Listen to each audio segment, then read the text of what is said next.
You're listening to the Naked Bible Podcast. To support this podcast, go to nakedbiblepodcast.com and click on the support link in the upper right-hand corner. If you're new to the podcast and Dr. Heiser's approach to the Bible, click on New Start Here at nakedbiblepodcast.com. Welcome to the Naked Bible Podcast, episode 309, Exodus 32 through 33. I'm the layman, Trey Strickland, and he's the scholar, Dr. Michael Heiser. All right, Mike. Well, we've got some special guests back on to talk about something special again. Yeah, well, see how that works. Special guest to talk about something special. So, yeah, my wife is back on, Drina. She's been on before. We were talking about the Naked Bible Cruise, and with her is Sherry Genezer, who is the person on the cruise end, also a personal friend of ours who does this for a living and knows all about how cruises work. And that's who we've engaged to create the Naked Bible Cruise. So there's some sort of special deal going on. I'm going to turn it over to Drina and Sherry and just let them tell the audience what's going on. Hey, everybody. It's nice to be back on again. And when I'm on, we're going to talk about something fun. So whenever you know that I'm coming on, it's going to be something fun to do.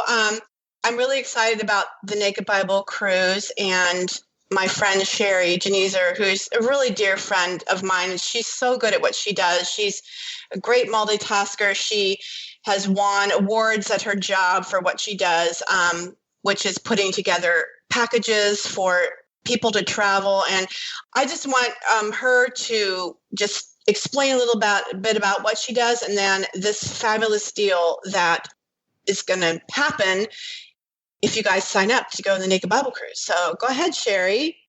Thanks, Trina. Boy, I don't think I can live up to that at all. But yes, this is a passion of mine. Traveling is a passion of mine. And we have a fabulous trip planned on the Sky Princess, who is one of the new ships in the Princess fleet. So when we get on board, she'll be all sparkly and new. She was just launched this last October.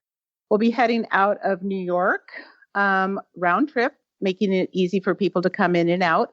We'll have an opportunity to visit Newport, Rhode Island, also known as City by the Sea, as well as a day in Boston. And we get the opportunity to stop in Bar Harbor, which is famous for the Acadia National Park and Cadillac Mountain. Then we'll be heading across into Canadian waters and St. John, New Brunswick, which is famous for the Bay of Fundy. And our last port of call in Nova Scotia, in Halifax, Nova Scotia. So we have a really beautiful itinerary planned, doing it in October. We're hoping that the fall foliage will be in all of its glory. And we have prize pointed, I think, cabin selections for just about everybody. So I have interiors, balconies, and mini suites. Right now, I have a promotion going that I have truly never seen the offering such as this.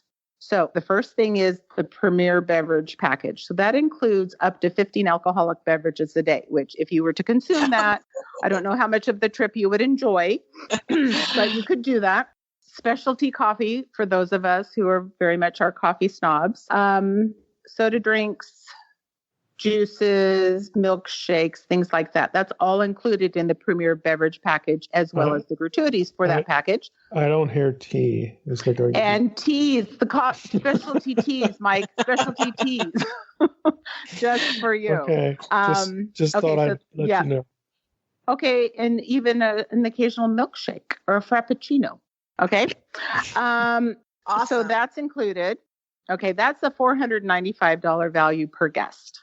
Okay, then it's unlimited Wi-Fi. And because this is a new ship, the Wi-Fi on these ships is very fast. And you get one device for every guest. That's another $70 value. And then your prepaid gratuities, which is between $101 and $108 per guest, depending on cabin selection. So the other beautiful thing is it's only a $200 deposit right now, and final payment isn't due until July 12th. So it's not like you have to pay for the cruise in full today. So the big deal is all this stuff is looped in, as opposed to getting it piecemeal. Yeah. If you were to look at it separately, like I say, it's probably an extra $800 and something per person. Yeah. That's awesome. And That's a great deal. and they're offering it. So yeah, it's a fabulous deal right now. Truly fabulous deal. So we have cabins still available. I don't want to imply that it's getting too tight, but I do want to encourage people to sign up. And again, you're only going to be charged $200 deposit as soon as I get your request. Now, all of this stuff getting lumped in, that's new. So that is new. How long does that last? That's going to be finished up at the end of February. Okay. Yep. That's great. And then, with all those perks, there's other areas to spend extra money on the ship if you want, right? So that frees up some money to like spend extra money, like at the ports when we go ashore. And so that's great. That's great. Right. So there's shore excursion options. There's spas on board for anybody who might want to consider a massage or a pedicure or things like that. There's a lot of other things that you can spend. There's also shops on board to go shopping, as well as all of the ports of call. There's going to be lots of opportunities to indulge, and maybe you want to go have a lobster lunch while you're in Bar Harbor. Is there a bookstore? There's bookstores, Mike. On board the ship, no, but some of the ports of call are famous for some of their bookstores. I know. Boston, lots of history on where we're going. Yeah, that's great. I just did want to touch on, I know, Mike, you're going to be better at this, but I wanted to touch on the fact that we have 5 sessions scheduled.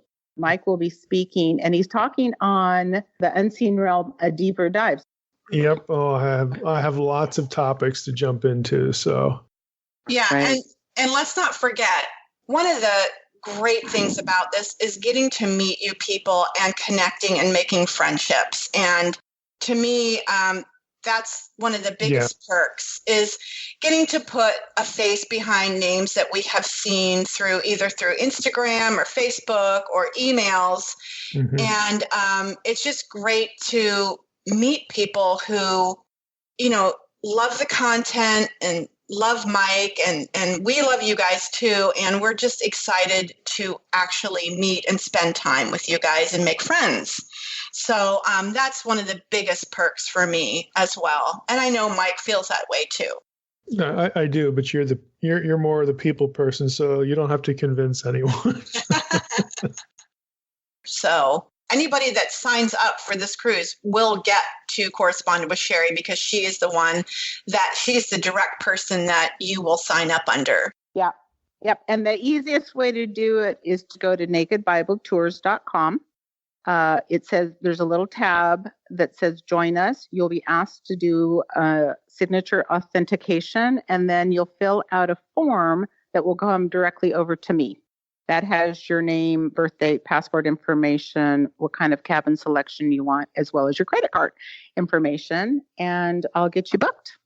Well, great. Thanks for having Trey and Mike. Thanks for having us on and letting us steal a little bit of your time. Yeah. Thank you. All right, Mike. Well, I'm looking forward to it and can't wait. Yep. It will be fun. I've never been on one. I've just heard a lot of good things about them, so I'm looking forward to it. Well, all right. I've got nothing else unless you would just get right into Exodus, unless you have something else. No, we might as well jump in here. Last time we focused just on chapter 32. So that was the Golden Calf episode. This time I'll revisit a few things from Exodus 32 and then loop in Exodus 33. These 2 chapters, and again, just a little bit of chapter 34, but 34 we're going to keep for next time. The very famous episode of Moses being hid in the cleft of the rock, and Yahweh passes in front of him and all that. So I want to reserve that for its own episode. But these 2 chapters work hand in hand. Some parts of that are obvious, some parts of that are less obvious. So I want to get into the content of 33 today, but to do that, we got to reference some things in 32.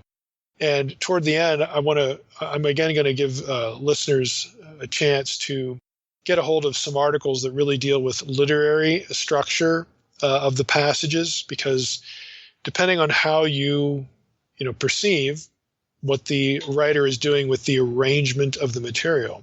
You can actually sort of analyze both of these chapters 32 and 33, in different ways so that it highlights very specific teaching points. And again, this is Exodus. We've said this before about Exodus. We've said it before about biblical narrative, historical narrative, like in the Torah and elsewhere. But, since we're in Exodus, we'll just say the Torah. Back when we started, the whole book, the whole question of, historicity, you ask yourself, well, what's history? This is not the way we would write history. But just because Exodus isn't written in a neat, linear, chronological fashion that appears to our eye comprehensive and consistent, doesn't mean it's not history. The writers do this sort of thing. Again, what we would say jumbling up material, putting things out of place, discussing one topic 3 or 4 different times in different places. And we'd ask, why don't you just discuss it all in one place? That's the way it should be done. Well, they're not doing things the way we think they should be done. Okay, biblical writers just generally, and it happens in narrative a lot, they arrange the material in ways that may not be pleasing to our eye, but they do it deliberately so that their readers and their hearers, a lot of people would hear these stories, would be led to follow certain patterns. They would be looking for repetitions.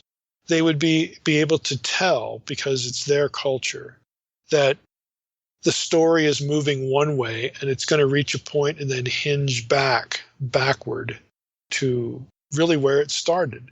They're going to be able to recognize those patterns, and they're going to see that in those patterns there are things that the storyteller, whether it's verbal or written, wants us to focus on. None of that means that the stuff didn't happen. It just means that they're not doing history writing the way we would. And frankly, it's arrogant for us to condemn what they produce and question its historicity just because it doesn't conform to the way we would do it. And this is, again, these 2 chapters are another classic example of that. It's theologized, history writing. It's written the way it is to teach theological truth, not to, again, survive a dissertation panel in a history department. That's not why they're doing it. So we need to think again differently about what's going on here.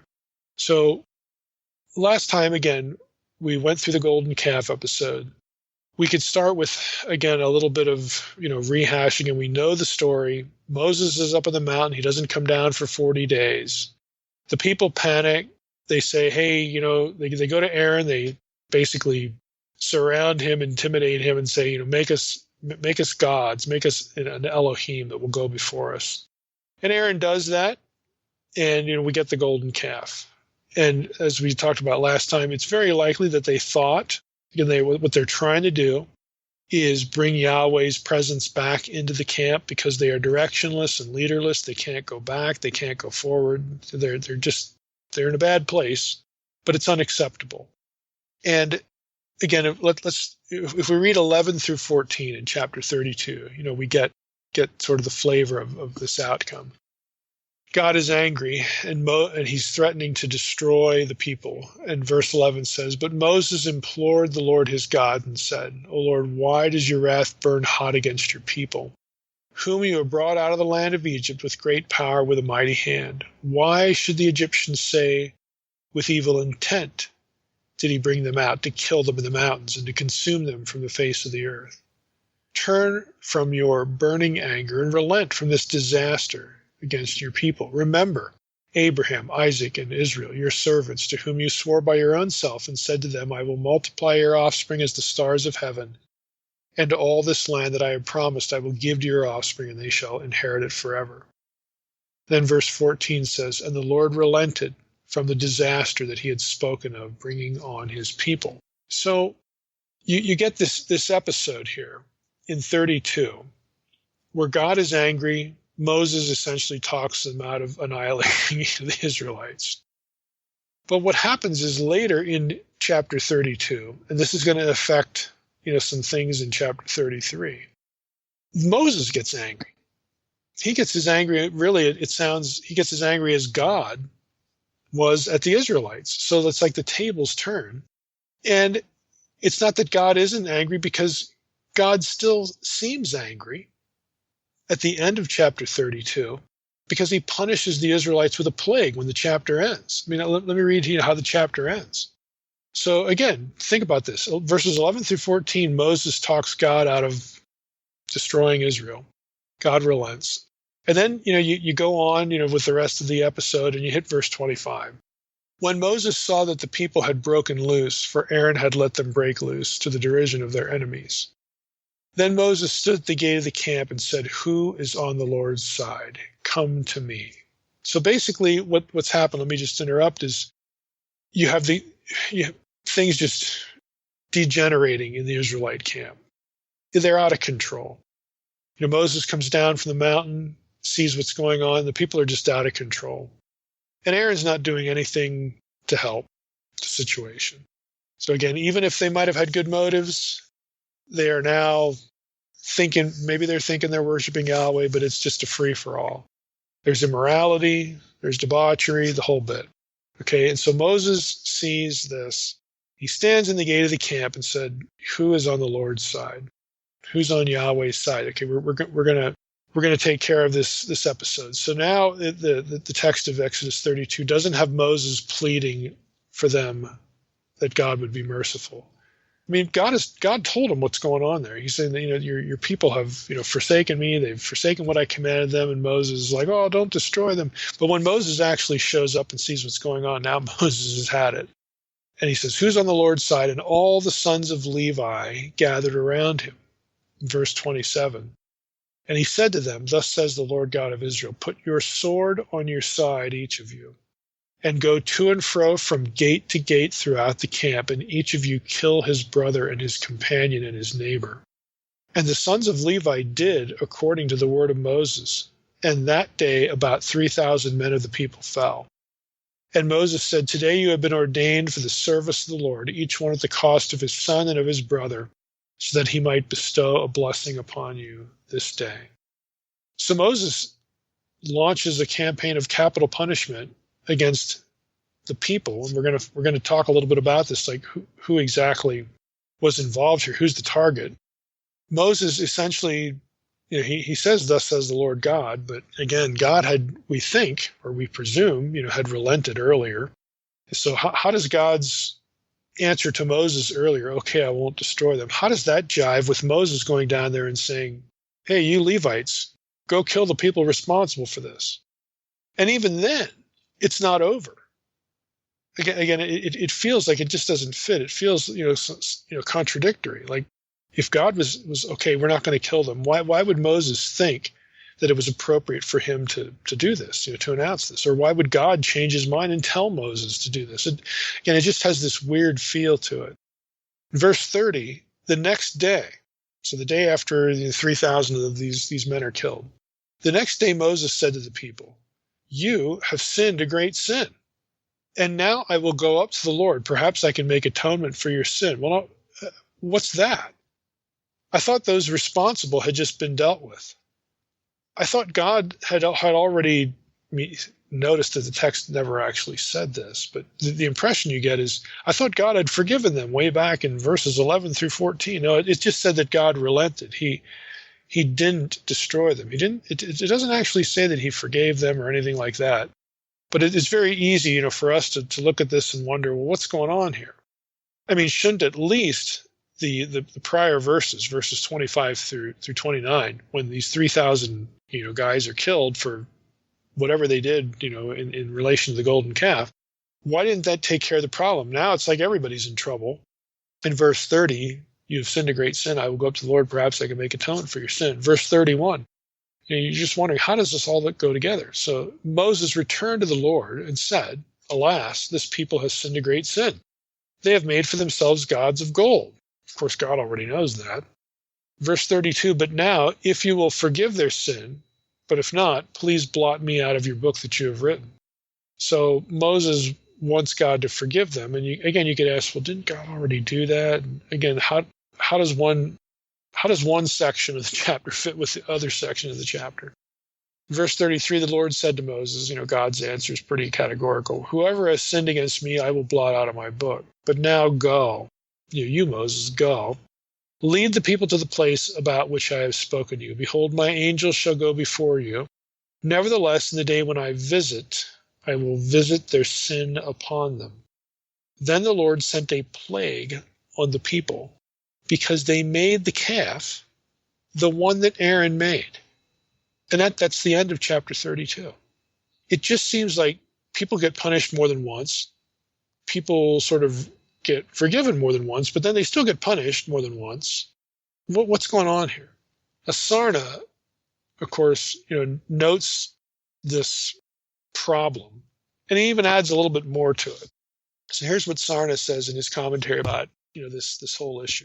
The present section concludes with a declaration of divine forbearance. That's verse 14, God relents.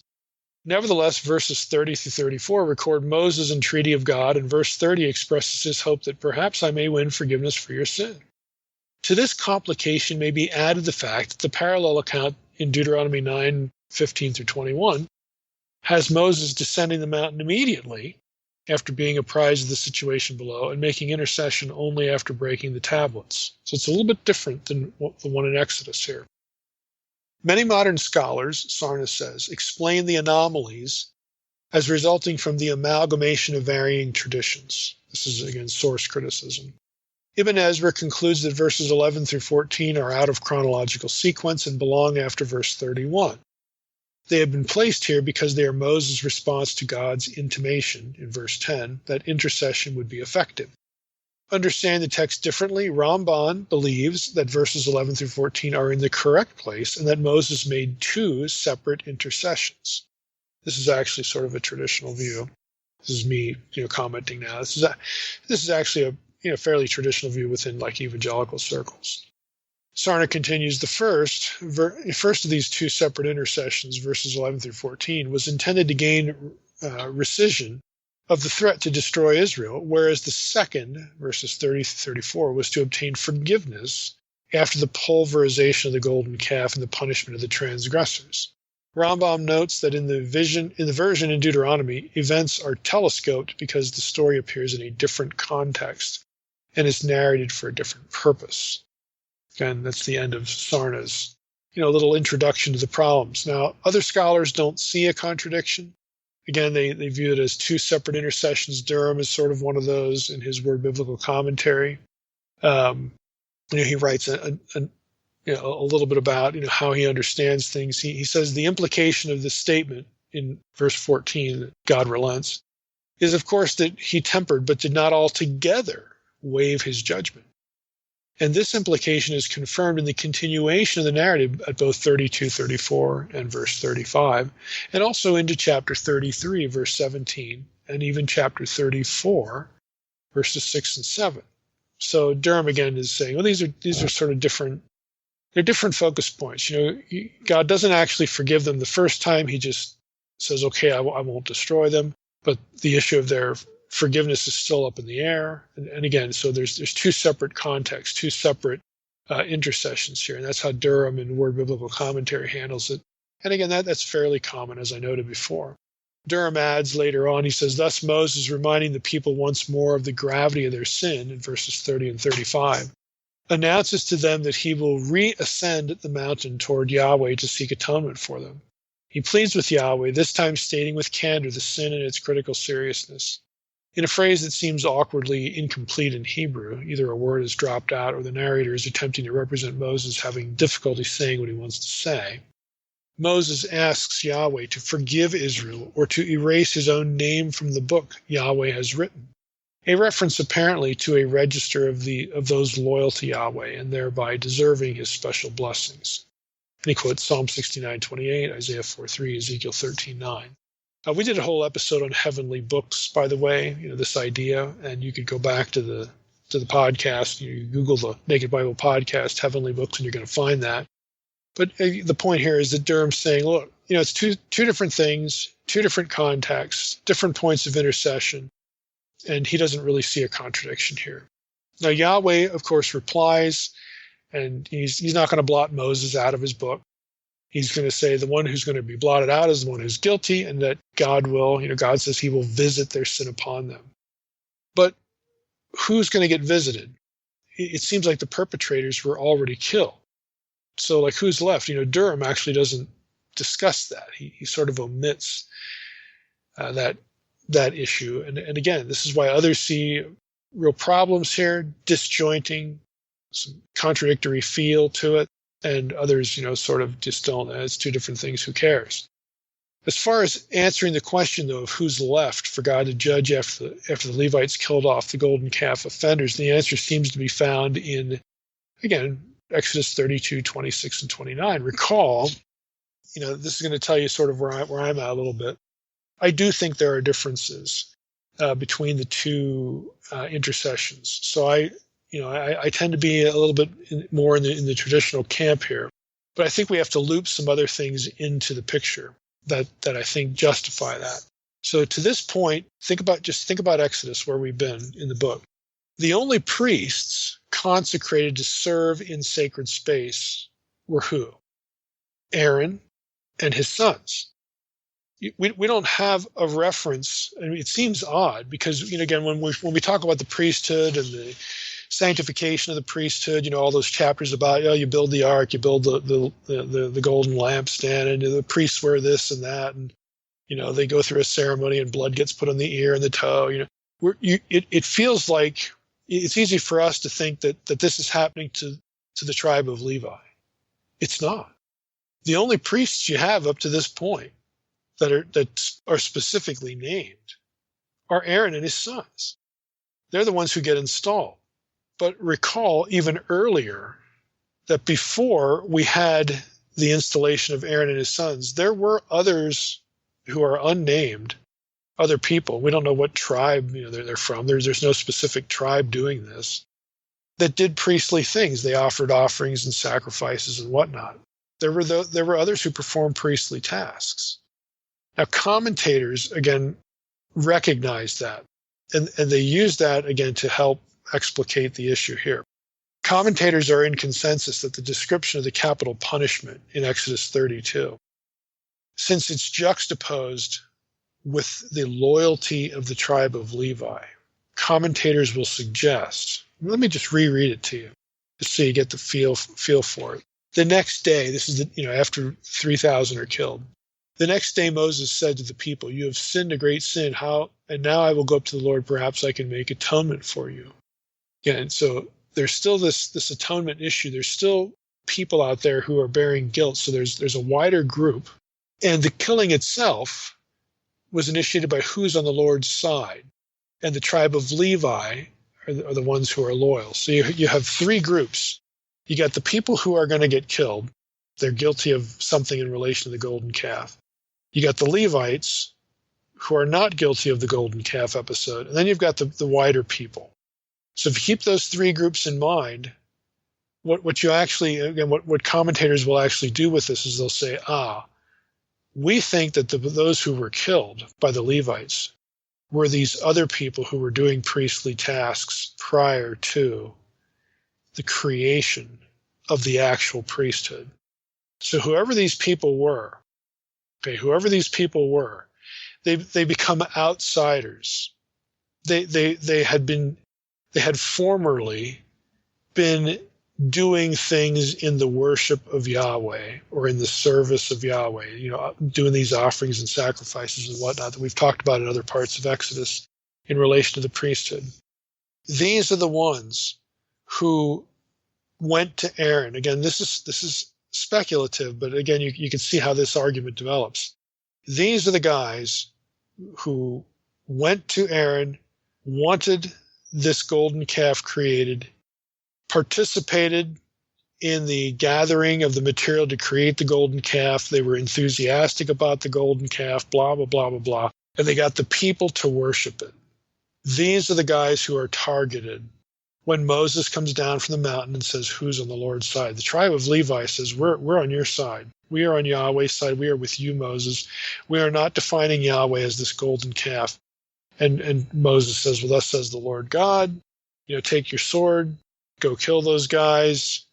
And that this episode is the framework against which we understand later when the tribe of Levi, the whole tribe, is itself sanctified along with the priests of Aaron and his sons. That now the whole tribe of Levi essentially replaces these other guys. Like this is the historical event that brings the status of the tribe of Levi about. Because prior to this, only Aaron and his sons were the priests. The tribe of Levi is actually never described as being the priesthood or part of the priesthood or part of any of this until after this episode. So the mention specifically of Levi in this episode is sort of an interpretive clue and an interpretive key for many people. And if you had 20 commentaries here on Exodus, everybody's going to talk about this because Levi is prominent in this.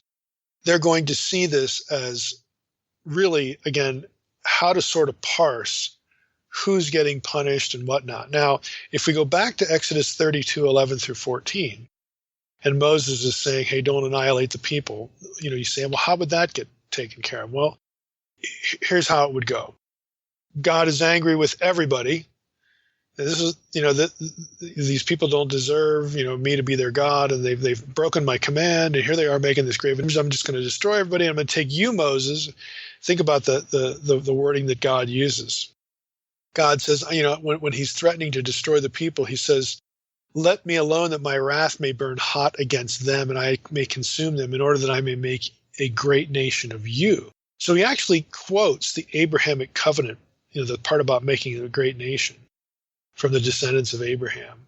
And he applies it to Moses. So, I'll just annihilate these people and we'll start over with you, Moses. And Moses says, oh, don't do that because the Egyptians are going to say this and, they're going to look like you did this deliberately, the whole bit. So God says, okay, I won't do that. And so he doesn't forgive them. He just says, I won't destroy them. Moses, you better go back down there. Moses goes down. He sees what's going on now with his own eyes and gets really ticked. And that's when he issues this challenge. Okay, who's on the Lord's side? We're going to take care of this problem. And he's speaking, he's the mouthpiece for God. The text is very plain. It says, thus says the Lord God. This is what Moses is saying. Thus says the Lord to the Levites who said, we're on your side. We're on the Lord's side. We're not doing this golden calf thing. Go and destroy from one end of the camp to the other. Your relatives, your kin, whoever it is. And they do. 3,000 people die. So the supposition is that those 3,000 people are the non-Aaronic priesthood guys that were in Israel. Somebody's doing sacrifices. Somebody's doing, certain things, priestly things prior to the installation, of the priesthood. Because you have references to, elders and priests prior to this, prior to the establishment of Aaron and his sons. So it's those guys. Again, this unnamed group. Again, this is how commentators, look at the episode and how they make it fit together. And so those are the ones who are punished, but the people still need to be dealt with. Okay, God didn't destroy them, but God is still angry. And so Moses, again, realizes this. The only people who've been dealt with here are sort of the primary perpetrators here. So Moses says, look, you still have a problem, people. You're still guilty because you participated in this. You may not have made it. Okay, you may not have been like the ringleaders here, but you went along with this. And again, it might be that you thought you were doing the right thing. This is our previous episode, chapter 32, about the rationale for the golden calf, whether that could have represented Yahweh or not. And it very well could have. But Moses says, look, despite all that, this was still wrong. This is still sin. God does not accept this. So you still have a problem. So I'm going to go back up the mountain, and I'm going to make intercession for you and try to make atonement for you. And then he has this second conversation with God. God says, look, I'm not going to blot you out of the book. I'm not going to do that. The ones who are guilty are the ones that are going to be dealt with. And so God sends a plague on the people. And you would think, again, that takes care of it, because now we're at the end of chapter 32. So again, this is how commentators, put all these elements together so that you can get a coherent narrative feel out of it by sort of asking yourselves and then answering, well, who's what, how many groups do we have, who's who, who's doing what is happening to whom, and all this sort of thing. So chapter 32 ends with this plague, but oddly enough, when you get into 33, you as the reader still wonder if it's still over. I mean, is the judgment actually over? Because if you get into 33, let's look at how 33 starts. The Lord said to Moses, "Depart, go up from here, you and the people whom you have brought up out of the land of Egypt, to the land of which I swore to Abraham, Isaac, and Jacob, saying, to your offspring I will give it. I will send an angel before you, and I will drive out the Canaanites, the Amorites, the Hittites, the Perizzites, the Hivites, and the Jebusites. Go up to a land flowing with milk and honey." Now here's the key phrase.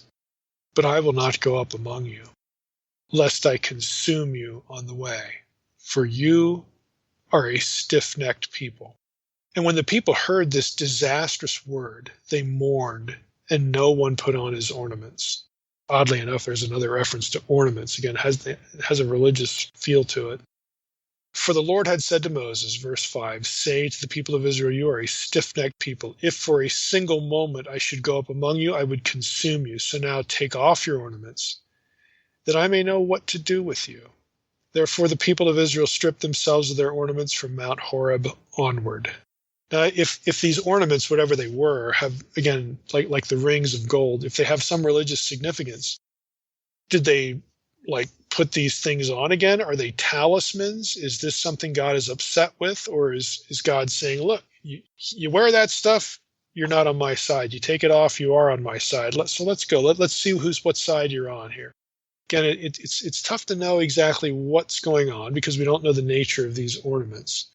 But at the very least, again, verse 3, "I will not go up among you."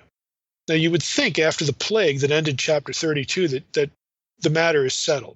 God's satisfied. Everybody who's deserving of punishment gets punished, and we're okay. We're okay. But it doesn't seem that they are, because God says, "I'm not going to go with you." So we're left, again, the reader is left with wondering, well, what's going on now? Is the golden calf problem, has it now leaked into chapter 33? What's going on here? What do we make of this? You might wonder how as well. I mean, "I will send an angel before you," verse 2, chapter 33, verse 2, "and I will drive out the Canaanites and all these other ites, but I'm not going with you." You might also wonder, especially this audience, this podcast audience, might wonder how all that's consistent with the idea back in Exodus 23, verses 20 to 23, that Yahweh's angel is in fact Yahweh, since Yahweh's name, his presence, is in that angel. Now, what we've noted so far, again, you have to ask yourself, you got the angel in 23, Yahweh's in the angel is Yahweh, he's just a visible Yahweh. And here in verses 2 and 3 in chapter 33, we've just had the awful golden calf thing, and everybody's punished. Looks like, we've got a plan here, because God says in verse 2, "I'm going to send an angel before you, and I'm going to drive out the Canaanites, the Amorites," and everything's going well. Everything's reset. Everything is back to normal. And then you hit verse 3, "I'm not going with you." How in the world is that consistent with both the judgment and the theology of Exodus 23, that the angel is Yahweh? Well, I'm going to suggest that it actually is consistent. It's completely consistent with the angel of the Lord theology in Exodus 23 being the visible Yahweh, because of some things that we're going to encounter a few verses later in chapter 33, and some wider context things. Now, here's what I mean. Here's why I think it's consistent. You realize the problem. How is it consistent with the judgment, and how can now it seems like the angel isn't Yahweh, because the angel's going to get sent, and God says, "I'm not going with you." So how does this work? Here's why I think it's completely consistent with the angel in Exodus 23 that was going to be sent with the people actually being the visible Yahweh. And that's consistent with this language here. Here's why. A couple of reasons. Number one, and Sarna is the one who points this out. I think it's worth mentioning. Sarna points out that the promise of Exodus 33:2, again, I will send an angel before you, I will drive out the Canaanites, so on and so forth. That promise closely echoes the promise of Exodus 23:20 through 33, and Exodus 32:34. But the emissary is not here in Exodus 33:2, designated by God as my angel. In other words, in Exodus 33:2, God doesn't refer to the angel he's sending as his angel, my angel. It's generic. It's just an angel. And Sarna says, that change, this is Sarna's word, the change is ominous. The implication is that the angel being sent ahead of Israel in the wake of the golden calf incident is some other angel, something less than the previous one promised, who was specifically Yahweh's angel, and, as I've argued many times, Yahweh himself in visible form. So I think Sarna's observation, this is just our first point, I think Sarna's observation that, if you look at this carefully, you look at these other references, Exodus 23, Exodus 32, 34, it was Yahweh's angel. Here it's not. And Sarna thinks that the change in wording is significant, and I would agree. Secondly, the threat of Exodus 33:3, and again, that's where God says, go up to a land flowing with milk and honey, but I will not go up among you, lest I consume you on the way. The threat in that verse where Yahweh says he is not going to go up with Israel is actually more of a testing of Moses than an intended reality. Why do I say that? Well, let's read Exodus 33, verse 4 through the end of the chapter. Let's read what else happens after God says, I will not go up among you. What happens? Because this is going to tell us that, well, yeah, God said he wasn't going to go up, but maybe he does. maybe God does after all, and we don't have this problem with the angel. So here we are in verse 4. Let me read it. When the people heard this disastrous word, they mourned, and no one put on his ornaments. For the Lord had said to Moses, say to the people of Israel, you are a stiff-necked people. If for a single moment I should go up among you, I would consume you. So now take off your ornaments, that I may know what to do with you. Therefore the people of Israel stripped themselves of their ornaments from Mount Horeb onward. Now Moses used to take the tent and pitch it outside the camp, far off from the camp, and he called it the tent of meeting. And everyone who sought the Lord would go out to the tent of meeting, which was outside the camp. Whenever Moses went out to the tent, all the people would rise up, and each would stand at his tent door and watch Moses until he had gone into the tent. When Moses entered the tent, the pillar of cloud would descend and stand at the entrance of the tent, and the Lord would speak with Moses. And when all the people saw the pillar of cloud standing at the entrance of the tent, all the people would rise up and worship, each at his tent door. Thus the Lord used to speak to Moses face to face as a man speaks to his friend. When Moses turned again into the camp, his assistant Joshua the son of Nun, a young man, would not depart from the tent. Moses said to the Lord, see, you say to me, bring up this people, but you have not let me know whom you will send with me. Yet you have said, I know you by name, and you have also found favor in my sight. Now let me stop there. The part about the tent of meeting is really interruptive. God says to Moses, I ain't going with you. The people freak out, like, oh, what are we going to do now? And God says, okay, we'll see what we're going to do with you, take off the ornaments and so on and so forth, get moving. And then we had this thing about the tent. Well, it's there to establish that Moses and God had a close relationship. God spoke to Moses face to face. So then when we come back to Moses in the scene, after God has told him he's not going to go up with him, Moses said to the Lord, see, you say to me, bring up this people, go take them to the land, but you have not let me know whom you will send with me. Yet you have said, I know you by name, and you have also found favor in my sight. Now, that could be a reference. You've not let me know whom you will send with me. Is Moses suggesting, is he asking, what angel are you going to send with me? If it's not this other angel that, we've seen Yahweh in human form, we've seen you, Lord, in human form before, and, again, readers of Unseen Realm will know why I say this, or listeners of the podcast. We've had God in human form at the bush. We've had God in human form on Mount Sinai. We've had, a number of episodes, and Moses knows this. He is the one who is privy to this. So now Moses is like, well, just who are you going to send with me? If you're not going to go with us, who's this angel? I mean, who is this?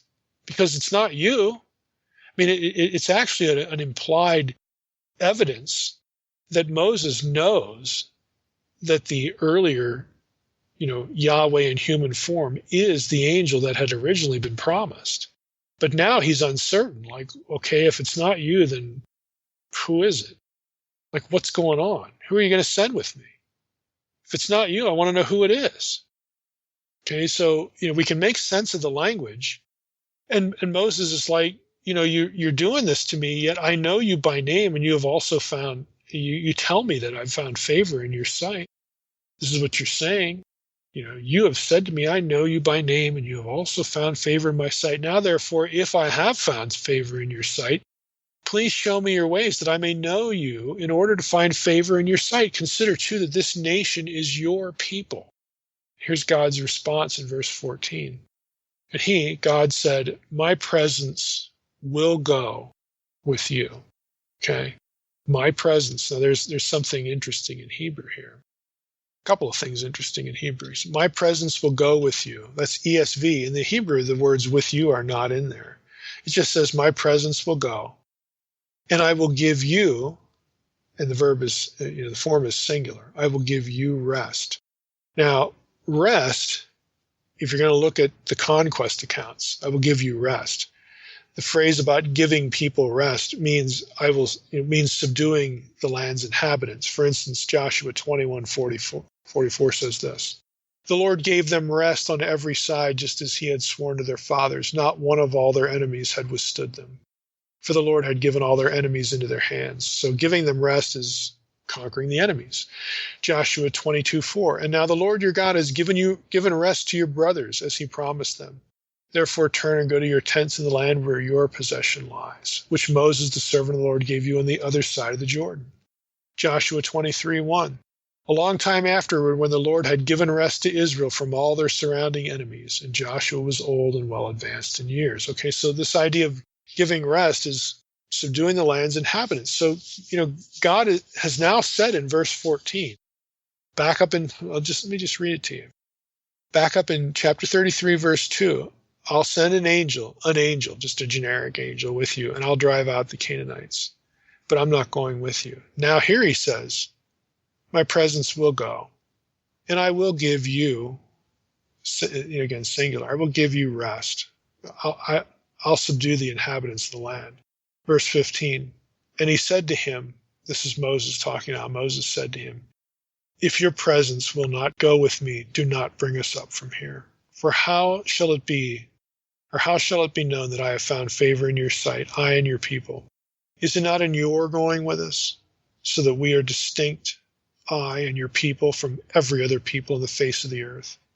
And the Lord said to Moses, this very thing that you have spoken I will do, for you have found favor in my sight, and I know you by name.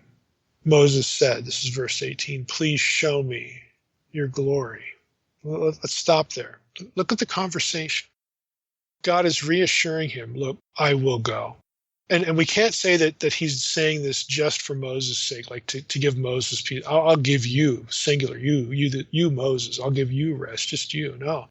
Because the singular about the singular pronoun you is also singular back in verse 3. Go up to a land flowing with milk and honey, but I will not go up among you. That's singular as well. So it actually refers to the whole people. It actually refers to them collectively, to Israel collectively. And he's speaking to Moses because Moses is the representative leader. So this is a promise. God says, okay, I know I said I would just send a generic angel. Not my angel. I'll send an angel. We're hearkening back to Sarna's observation here. But I'm not going with you. Here in verses 14 through 17, God changes his mind. Or again, back in verses 2 and 3, God was saying that to test Moses, to see how he would respond. And, we can see in verses 12 and following, we can see how Moses responds. He pleads with God. You say, bring up this people, but you've not let me know who you're going to send with me. Like, what am I supposed to do now? If it's not you, I don't want to go. If it's not you, don't send us up. Again, this dialogue, again, tells you that Moses understood that the original promised angel back in 23, that's referred to by Yahweh as my angel, okay? Moses understood who that was. Moses understood that this is Yahweh present as a man, in visible form, just like at the burning bush. Moses gets it. And when it seems like it's withdrawn, like God says, I'm not going with you. Oh yeah, I'll send an angel, but I'm not going with you. Like it has to be some other angel now. Moses says, I don't know who you're going to send now. And he's troubled. Obviously, he's troubled. And then God says, look, I will go with you. My presence, verse 14, my panim, my presence will go. And I will also do your enemies. I'll do what I originally promised. And then when Moses hears that, God reassures, this thing I've spoken, to you I will do. What's Moses' response? Show me your glory. Moses wants to see. He wants to see what he saw in the burning bush. He wants the full blast here. He wants, he's either taking advantage of the opportunity now, that he's having this conversation with God to see more than he's gotten to see, he's trying to, how do I want to say it? He's going to get everything out of this conversation that he can get. Or it's something a little, pared back, a little simpler that, okay, I want to see what I saw in the bush there. I want to see, the angel, your angel. I want to see you in visible form. Show me your glory. You could also read it and say, well, okay, I know who that is, and I've seen the bush, and we know who this angel is. And Moses could also be asking for more.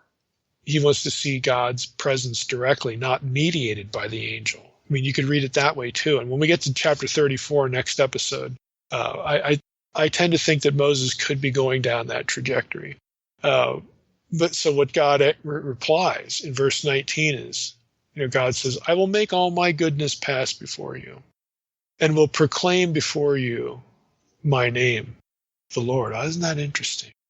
Yes, Moses, I will proclaim my name. And it's the name that's in the angel. And what Moses is actually going to see in chapter 34 is Yahweh as a man, but just the back parts. Okay, if you remember chapter 34, which we'll get into next time. So this language is tied back into the angel in whom is the name of chapter 23. And so Moses knows, again, that angel is different.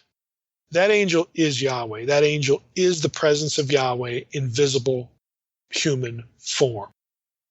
And since he knows that, that's why he's troubled when you get to, verses 2 and 3 here in chapter 33, when God says, yeah, I'll send an angel, but I'm not going with you. Moses knows that's not the same. That's not the same. So I think Sarna's observation is really on target here. I think it really plays well into the interpretation of what's happening here, and shows that it is consistent. All of this is consistent with this one angel being Yahweh, again, in visible form, visible human form. So, get back to verse 19. I will make all my goodness pass before you, will proclaim before you my name, Yahweh, the Lord. And I will be gracious to whom I will be gracious, and will show mercy on whom I will show mercy. But he said, you cannot see my face, my panim. You can't see my presence. But God had just said in verse 14, my presence will go with you. Well, sure he will. As a man, as the angel. But he's saying to Moses, look, you can't see my presence, just my presence, unveiled, not in human form. You can't see that. For man shall not see me and live. And the Lord said, behold, there's a place by me where you shall stand on the rock.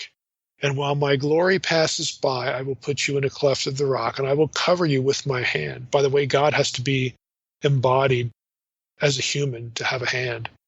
I will cover you with my hand until I have passed by. Then I will take away my hand, you shall see my back. But my face, my panim, again, I take that as the unveiled presence. That shall not be seen. So we're going to talk about that a little bit more, a lot more in the next episode in chapter 34. But for our purposes now, note the interchange. What this means with respect to the angel question is that God is going to go. He is going to go. The original angel, my angel, his angel, is going to go with Moses. So it's not a contradiction. He promises that his presence will be with Israel when they go into the land. Now, what's really important here is the parallel in Isaiah 63:9.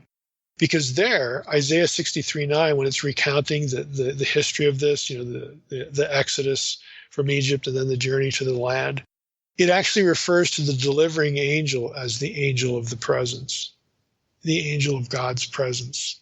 And so bringing all these data together creates consistency with Exodus 23:20 through 23, that the angel in whom Yahweh's name or presence would go before Israel. He is going to go. God will be with them. He will give them rest. That angel was God himself in visible form. Again, we'll pick up more of it. I want to wrap up this episode. I want to say a few things about the odd sort of interruptive section about the tent of meeting, just a little bit here, and then I want to reference some articles that you can reference for some literary analysis, and just telegraph to you what you're going to get there. But in Exodus 33:7-11, now Moses used to take the tent, pitch it outside the camp, far off from the camp, and he called it the tent of meeting. And everyone who sought the Lord would go out to the tent of meeting, which was outside the camp. Whenever Moses went out to the tent, all the people would rise up. Each would stand at his tent door and watch Moses until he had gone into the tent, so on and so forth. Now, this is a good place to remind ourselves. So we had a couple episodes on the tabernacle. It's a good place to remind ourselves that the term tent of meeting and tabernacle are not completely synonymous, though there is definite overlap. As we talked about earlier in the episodes on the tabernacle structure, the tent of meeting was obviously covered with a tent. That's why it's a tent of meeting. It has a tent. The tabernacle itself, though, was not. The tabernacle just had a tented part, the internal part of it.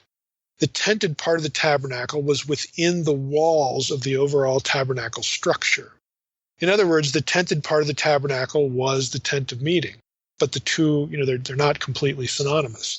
It appears that before the tabernacle's construction, that's going to happen in Exodus 35 and onward, the tent of meeting existed outside the camp. Afterward, the tent of meeting, and after the tabernacle is actually built, the tent of meeting would refer to the Holy of Holies, or the entire tented holy place. Could refer to part of the tented area where above where the ark was, or the whole tented area inside the tabernacle. Now, again, if you had Bible software, all you got to do is look up tent of meeting and tabernacle where they occurred together, and you're going to see this distinction. So I think this is a good place to remind ourselves of that, because again, there are critics who would use this again to say that this is contradictory and it reflects different sources and whatnot. You just don't have to go there.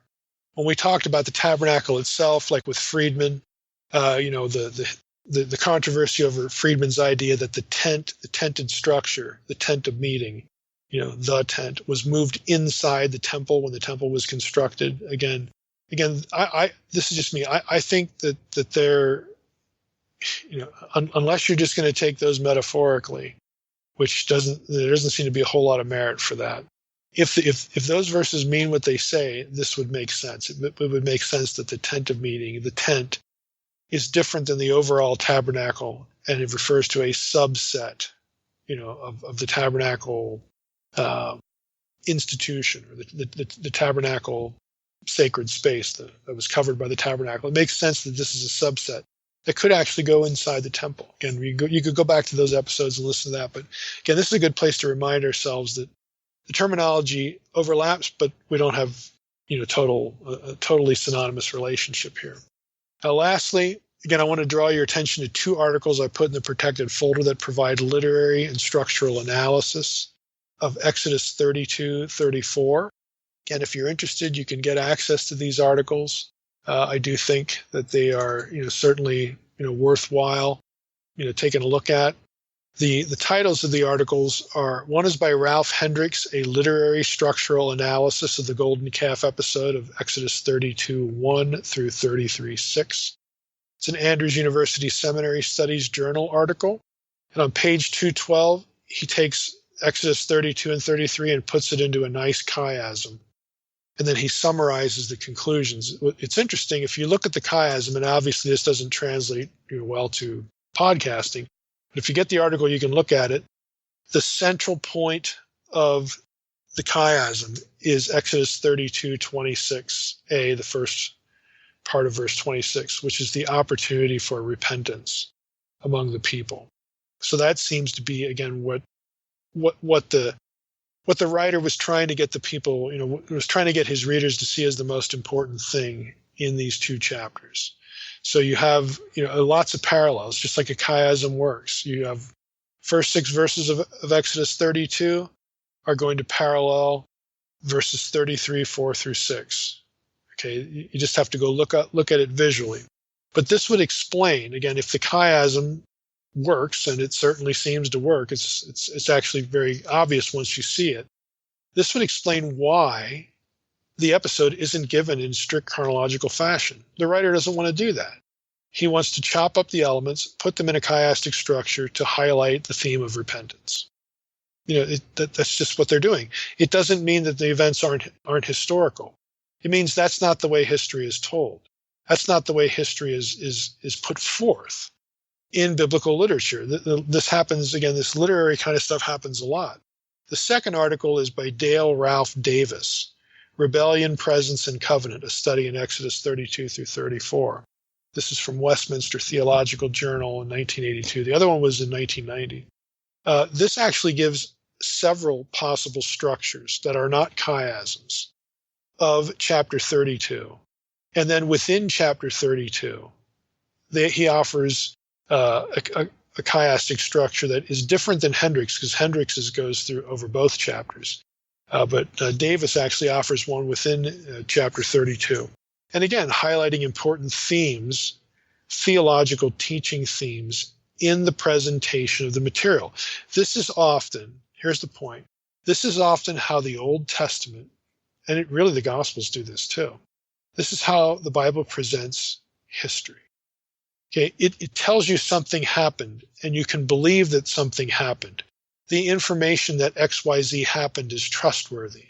But in the telling of what happened, the writers always want you to learn something. They want you to see something.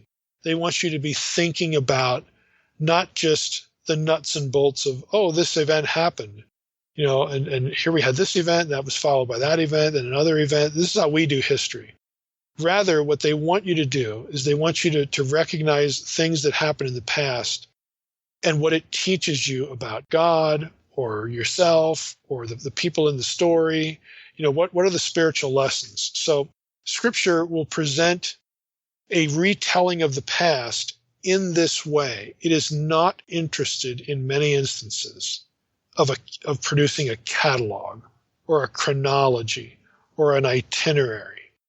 They just don't do history the way we do in many cases. Sometimes it does, but in many cases, I would say it's even fair to say most cases, biblical writers just don't do history the way we do. They have different goals in mind, but none of that falsifies the real-time events, that something real happened here, and this is a faithful retelling that these events happened. But the reason we're retelling the events or telling you about those events is not to give you an exhausted chronicle. It's so that you'll learn something about God and salvation history and the people of God and so on and so forth. This is why the Bible does what it does. This is how it does history. So if you're interested in that sort of thing, again, these are in the protected folder. I think you'll find them interesting. But we can't, again, since it's visual, can't really do that on the podcast. So I'm just going to wrap up this episode here and say for next time, we're going to get into Exodus 34 when the fulfillment of this conversation Moses has just had with God about seeing his glory, when that, again, transpires and what we can learn from that, both in terms of biblical theology and, again, just about what's going on the ground with the people of God and Moses during these events in the Exodus. All right, Mike. Sounds good. All right. We'll be looking forward to that, and hopefully by then maybe you'll have a tan or somewhat of a better tan. Maybe it'll get into the 60s, right? Yeah. And even though it's chilly, the sun is out. Yeah. That is true. That's right. That's right. More so than Washington State. Yeah. Yeah. Somebody asked me if I brought the weather with me from Seattle because it was so cold here the first week, and I said, well, I looked up and saw the sun, so that told me where I was. All right, Mike. Well, we appreciate it as always, and we'll look forward to chapter 34 next week. And with that, I want to thank everybody for listening to the Naked Bible Podcast. God bless. Thanks for listening to the Naked Bible Podcast. To support this podcast, visit www.nakedbibleblog.com. To learn more about Dr. Heiser's other websites and blogs, go to www.drmsh.com.